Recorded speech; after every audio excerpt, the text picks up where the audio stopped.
Hello, ladies and gentlemen, and welcome back to the final episode of the Saturday Showdown, brought to you by Marco's Pizza. Again, we want to give a big thanks to them for supporting us for each and every show that we produce here in the KMSU studios, and big thank you to our underwriters as well. And we got a good show for you today, folks. I am your host, Cole Clementic, and alonghand today we have a good interview coming up with the head coach of the football team, but later on we'll also have Braden Byers, who's going to take a look at some of the NSIC scores and standings from around the region. We'll also go on with our hot topics discussion as well later on in the show, and just a little more talking local sports here. Well, with that being said, folks, a lot has happened since we last met on October 9th, as the Beavers picked up their first win at home last week versus Upper Iowa. Joining us now to talk more about the win and building on any late season momentum, head coach Mike Aldrich. And Coach, how's the team feeling after a first big win like that? Well, I think it's more of a feeling of relief, kind of getting that monkey off our back. We honestly, we didn't play as well as we would have liked to have played, but we overcame a lot of self-inflicted wounds, which was something that we hadn't done early in the season. And we've put together a nice month of October. We've only got one win to show for it, but we've been in every game. We've competed. We've gotten better in a lot of areas, and I think that's been a huge positive as we make this late season stretch. Yeah, I definitely agree with you there, and it was really good to see, the Beavers getting their first win like that, and, just after what seemed to be, chance after chance, and just kind of some, late season, or not late season, but some late game stuff, just kind of some tough breaks here and there, but very good to see the boys getting on the win column there. And within that timeline since we last met, the game plan for Dawson McCleary, I would say, has been working pretty well for you guys, despite that there was, of course, only one win to come out of it. And even the running game with Ali Muhammad, that's been working very good. Looking back since that first game to now, how much more encouraged have you guys been on the staff, seeing that the offense has been able to move the ball very effectively? Well, I think it's obviously it's been great. Ali Muhammad's leading the conference in rushing, and we knew from the outset that our team was going to go as he goes. And we want to be able to commit to him. And I mean, 2 games ago against Northern, he had 35 carries. I mean, he more than shouldered the load. I don't know if you see too many running backs in college football anymore carry the ball that many times in a game. But he's our battle axe, our spark plug, any analogy you want to use. And I think now Dawson McCleary is also feeling much more comfortable. His first couple games, he got thrown in the middle of a game off of an injury. A game plan was set for Ben Belinsky. Then Dawson makes his first start against Mankato, which is not the best draw as a freshman quarterback for your first start. But then since the second quarter of the Bemidji game, he started to really settle in, and it shows what his abilities are, which we knew, but nobody else did. And now the receivers have a lot of chemistry with them, whether that's Peyton Lamore or Nathan Young or even Jackson Lundeen, that we're able to create things down the field, try to loosen up defenses so they can't just 100% key on stopping Ali. Oh, yeah, for sure. And I agree once again. It's been really cool to see Dawson on the field there making so many progressions that he's had since he played that first game. Some really good stuff there, Coach. I know, obviously, there were several chances last week for some big gains on offense, but ended up being missed opportunities. Despite that, wide receiver Joe Norman picked up his first touchdown against the Peacocks. Since McCleary took over at quarterback, how much has that chemistry have you guys been building? Have you guys been building with him? How much are you seeing that, kind of overseeing that a little bit? Well, I think it's showing up in the games. We're starting to see that now. Early, when Dawson was the second quarterback, a bulk of those passing reps aren't going from him to your starting receivers. And Dawson has a very strong arm. So as they're going back and forth between Ben and between Dawson, you have 2 different throwing styles. The ball spins a little bit differently. It comes a lot harder when Dawson throws it. So that's taken some time for them just to get used to those throws. But then you look at Peyton Lamore, and we see it in practice all the time. He's making one-handed catches, going up and catching the ball over people. And it's great to see that that's translating into the games, and now he's making those big contested catches and big clutch plays, and that's this is my 4th season, and that's what we've been working towards, is can we get to the point where our big players are clutch when they need to be clutch. Oh yeah, so Peyton looking a lot like Odell out there, but Yeah, that's really good again, Coach. Yeah, good to see.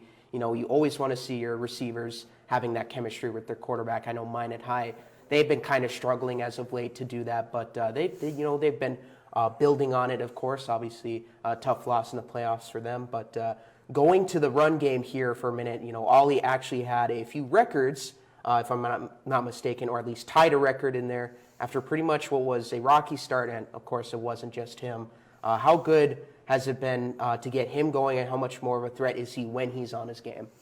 Well, I mean, he's great. I think you look early in the season, he had a high ankle sprain in fall camp, so he was a little bit of a slow start for us, and not necessarily the best looks up front that we were going to be able to get moving him and getting him down the field, especially with some of our younger O linemen at that time. But now it's, Upper Iowa, even though they're 0-8, they were one of the top 10 rush defenses in the country. Oh, wow. And so we knew it was going to be tough, but we had to, as we say, keep feeding the beast. And he's going to nibble, and then it's going to eventually pop for us. He had a couple of really big runs and ended up with 99 yards, netted 99 yards. And so hopefully we can get back into that same category today if we can get Ollie around 100. And if Dawson is highly efficient with his passes, with a 60% or better completion percentage, then things are going to go well and eliminate turnovers as well. Yeah, you give him enough chances, he's going to find a hole somehow, and there'll be that big gain here once in a while. But defensively, going on to the defensive side of the ball, you guys have actually been playing pretty well going back to that rocky start where everything, again, was not going for you guys. Roman Grissett and Carson Chrisman, most notably, had some very timely momentum-shifting interceptions for you guys last week. How well of a group has this defense progressed since that start of the year? Well, I mean, it's definitely been a growth and a growing curve. Our two starting safeties are freshmen. So every game is just more tread off their tire and getting more experience and becoming more of a veteran on the run. Our corners are experienced on the outside. You mentioned Roman. We also have Nyland on the other side. And so they have the experience, but our safeties didn't. And then, we took a pretty big hit to the linebacker core injury-wise.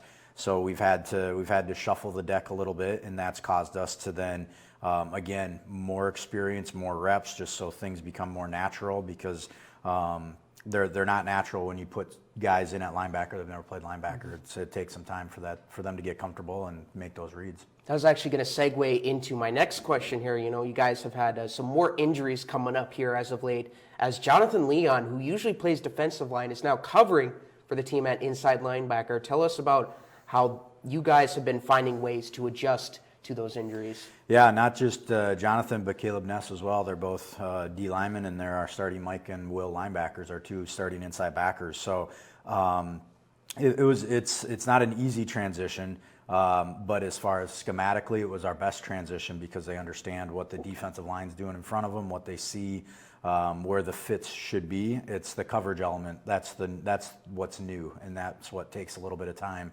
And the more reps they get, the more the game will actually slow down instead of being too fast.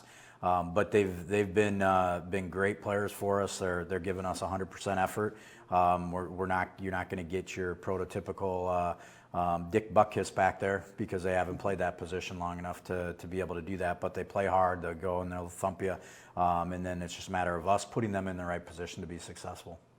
Absolutely, Coach. Great insight. So let's get to previewing Minnesota Duluth here as they come off having receiving votes in the Division II Top 25 rankings with the 6-2 record, coming off a loss last week.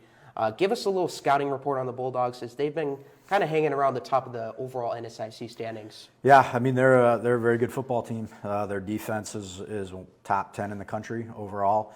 Very aggressive. They're going to blitz from a lot of different areas. They're going to play very heavy into the box. And as I referenced before, it's going to be tough to get that run game going, but we have to commit to it because that's who we are. That's our DNA. But then to be able to pull them backwards, we've got to convert on those passes down the field. And that's where I reference being highly efficient, 60% completion percentage, making some clutch catches, things like that. And then offensively for Duluth, they've kind of had a rocky time as well. They've played 3 different quarterbacks. Their starting quarterback was the preseason Offensive Player of the Year. He got hurt in Game 4. The plan is for him to start against us today, but he's got a big brace on his throwing elbow. So since he's been back, he hasn't thrown a football yet in a game, so they're using him more as a running quarterback. So we've got some variations of game plans prepared defensively to one, play more of an option quarterback run style of offense, and then a secondary game plan for when they bring in another quarterback and they need to throw the ball around and second and third downs and things like that. So with the dual threat style that they run versus your guys' just pocket passer with Dawson McCleary, how do you guys match up with these guys? Well, I think the matchups. I mean, we've played just as big of teams before. We've played some aggressive football teams. I think their defense is a little similar to Northern State's defense. Northern was very heavy on the blitz package. We're expecting blitzes, probably 75% of the time. That's what they've shown us in the past when we've played them as well. So we've just got to be able to be assignment sound, execute, know that there's going to be negative plays, and we can't let those affect us for the next play. And when we do have a positive play, we got to be able to ride that momentum. Awesome. Well, real quick, Coach, we're just about out of time here. Just real quick, keys to the game for Minot State against Minnesota Duluth. How do you guys get, of course, Ollie going? How do you get Dawson going with the receivers and the defense overall? What are some keys to the game today? I think the biggest one is we got to win the turnover margin. We got to get takeaways, and we've got to eliminate turnovers. I think that's key number 1. Number 2 is we've got to be able to be more aggressive than they are as far as who's the most aggressive, I think, is going to be the one that wins that football game. And then believe through 30 minutes. If we expect to win, then you got to expect all 60 minutes and be able to do what we're trying to do, and special teams have to be special. Awesome. Well, great stuff, Coach. We thank you for joining us here today on the Saturday Showdown. We wish you the best of luck and go get the win against Duluth today. I appreciate that. It's my pleasure. Yeah, there you have it. Minot State fans, you just heard, once again, head coach Mike Aldrich. When we come back from our underwriters break, we're going to have Braden take a look at some of the NSIC scores and standings. Don't go anywhere. You are watching the Saturday Showdown, brought to you by Marco's Pizza. Thank you to all of our underwriters. Trinity Health is a comprehensive healthcare system based in Minot, North Dakota. Fiance, with all your prom and bridal needs, located in downtown Minot. KCJB 910 AM, Minot's news and information station. Buffalo Wild Wings, wings, beer, sports. KIZZ FM Z94, playing today's hit music. Mix 99.9, Minot's music mix. SRT, offering a number of services including phone, TV, internet, and security. KRRZ, 1390 AM, Minot's classic hits. KZPR 105.3 FM, Minot's rock station. East End, where the poor is worth so much more, located in downtown Minot. Qdoba, easy, on time, full of flavor. Nice Impressions, no job is too big or too small, located in downtown Minot. MSU Beavers Hockey. Online info at msubeavers.com. Forward Communication, connecting professionals in the Midwest. El Azteca, authentic Mexican food on North Broadway near the airport. MSU Theater Department, year-round entertainment. Red and Green, MSU's student-run newspaper. MSU Bookstore, for all your campus needs. Minot Nutrition Addiction, offering healthy smoothies and meal replacements on the go. HBarB Construction, for all your oil field needs. Bearscat Donuts, located on Broadway across from Minot State campus.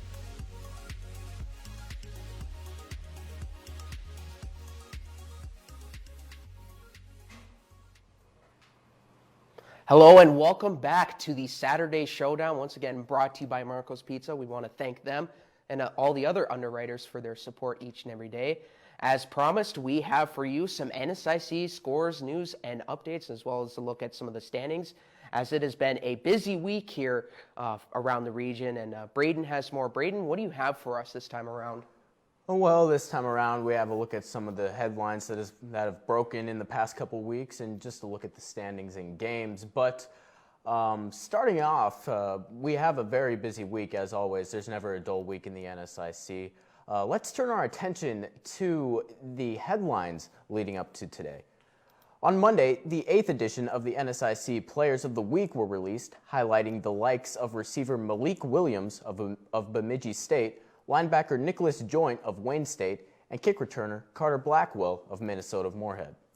Malik Williams led the way for the Bemidji State Beavers by catching 3 touchdowns on 10 receptions with a career-high 176 receiving yards and 17.6 yards per catch, while leading the Beavers to a 42-35 win versus number 16 Minnesota Duluth.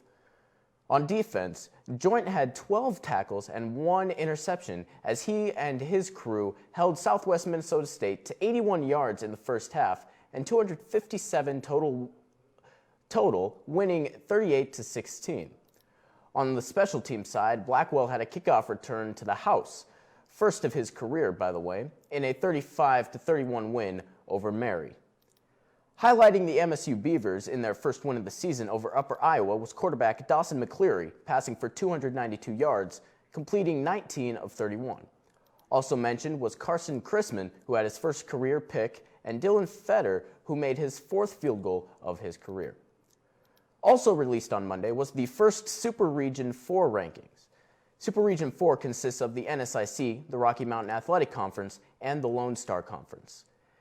Teams from the NSIC that were featured are Minnesota Duluth at 10th, Wayne State at 7th, Bemidji State at 6th, Augustana at 1st. Switching our focus to results from last week, number 22 Augustana got a nice win over Minnesota State Mankato, 45-35. Mary lost to Minnesota State Moorhead, 31-35. Northern State won big over Concordia St. Paul, 38-17. In addition to those games, Winona State pulled out a game over Sioux Falls, 14-10. Bemidji State pulled the upset over number 16 Minnesota Duluth, 42-35, and Wayne State beat Southwest Minnesota State, 38-16. Also, Minot State got the win over Upper Iowa, 17-14, as mentioned before. With all that happening, there was a couple of switch-ups in the standings. On the north side, Bemidji State is leading the way at a perfect 4-0 in division play and 6-2 overall. Minnesota Duluth and Northern State are right behind them, both at 6-2 overall as well, but 3-1 and 2-1 in division play respectively. Minot State is still at the bottom, although this time tied with Concordia St. Paul. On the south side, Augustana led the way at 3-1 in division play and 7-1 overall. Wayne State and Sioux Falls are behind them, with the Wildcats being 3-1 in division and 6-2 overall, with the Cougars at 2-1 and 5-3 in division and overall, respectively.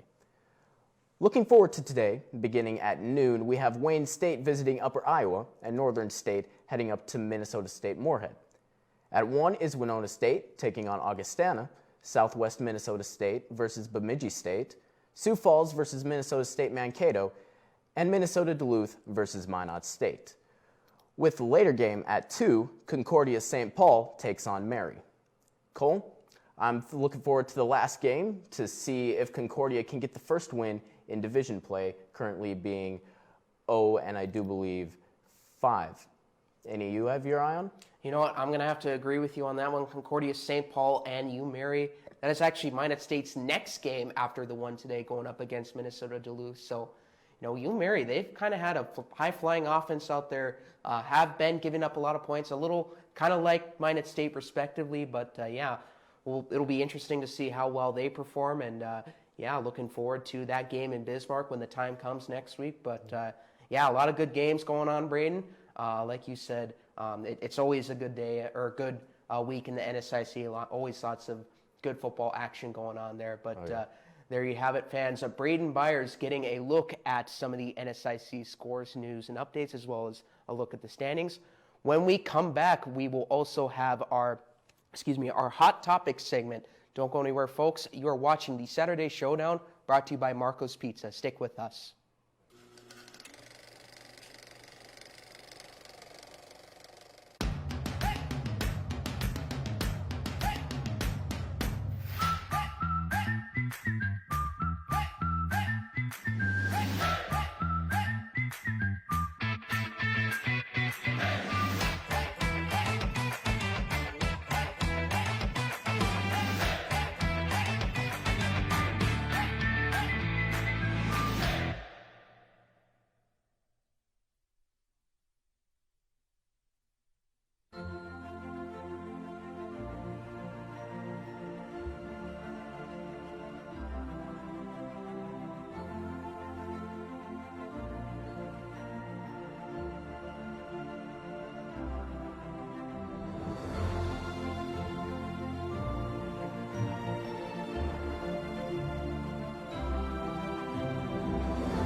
Hello and welcome back, ladies and gentlemen, to the Saturday Showdown, brought to you by Marco's Pizza. Again, I'm your host, Cole Clementic, alongside Braden Byers here. We've had a great show today, Braden. Lots of great stuff along the NSIC scores and standings with you, providing that update, and great interview overall with Coach Aldrich.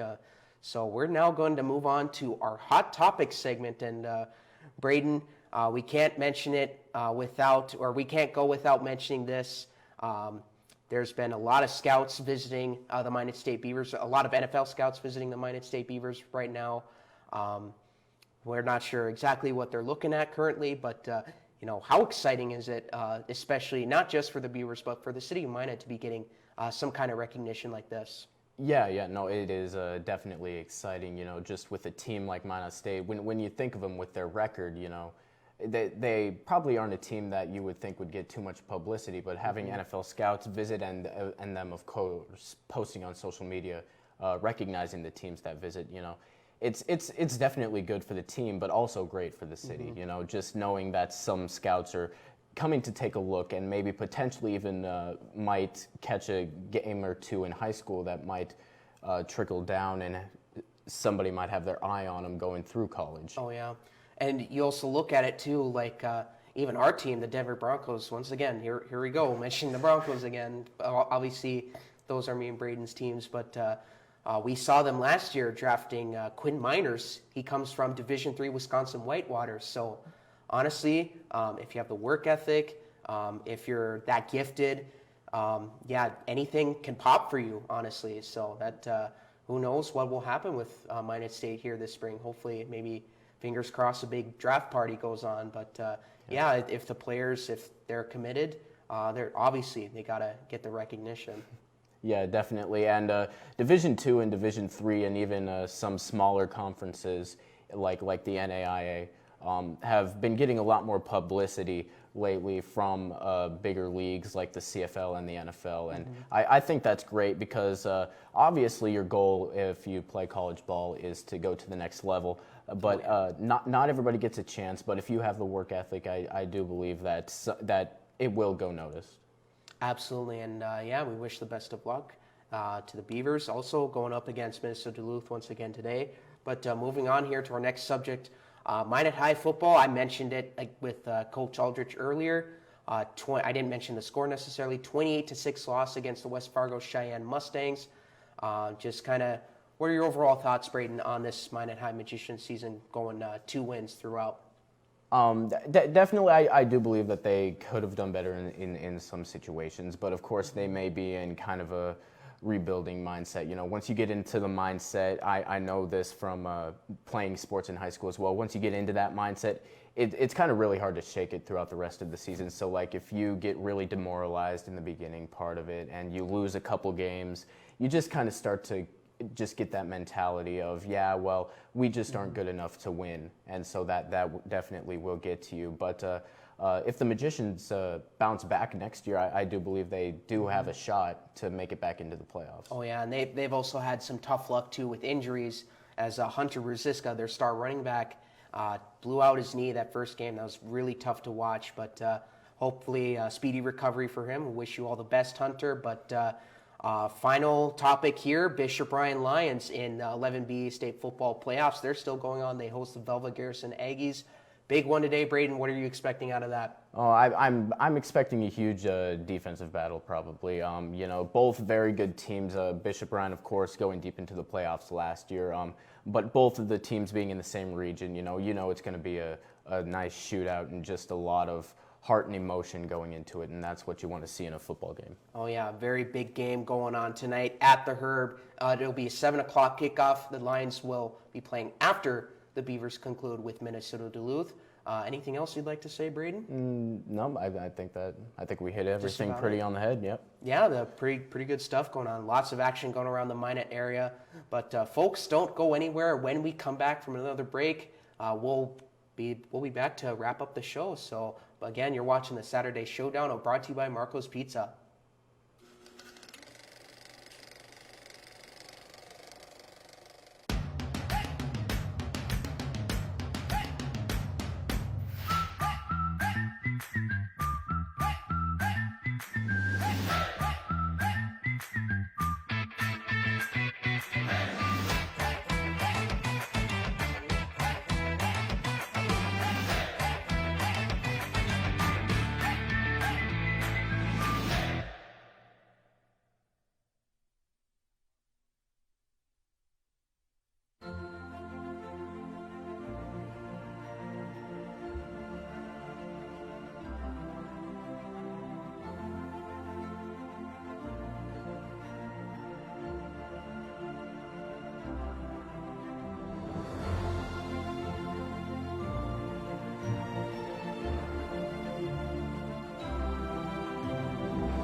Thanks for sticking with us, Beaver fans. Again, you're watching the Saturday Showdown brought to you by Marco's Pizza. Braden, great show overall today. We had Coach Aldrich on to give us the keys to the game. Also some nice stories going around the football team, and you gave us some great looks at the NSIC scores and standings. Overall, what did you think today? Oh, I thought it was a great show, and Coach is definitely kind of a little bit more optimistic, finally getting that first win under the belt. That helps a lot with I can't think of the word, but it helps with the whole culture of the team, and it works out in the end. Even if you have a losing record, it still helps to get at least one win. Oh yeah, absolutely. And Braden, that will do it. Semester of Saturday Showdown, and it was great having you along the ride. And I'm looking forward to hopefully doing this in the future. Definitely. Yep. And there you have it, Beaver fans. That is all that we have. This has been the final episode of the Saturday Showdown. Once again, Marco's Pizza, we thank them for supporting us all throughout. Beaver fans, again, you just watched the Saturday Showdown. Well, thank you for tuning in, and we'll see you guys next time.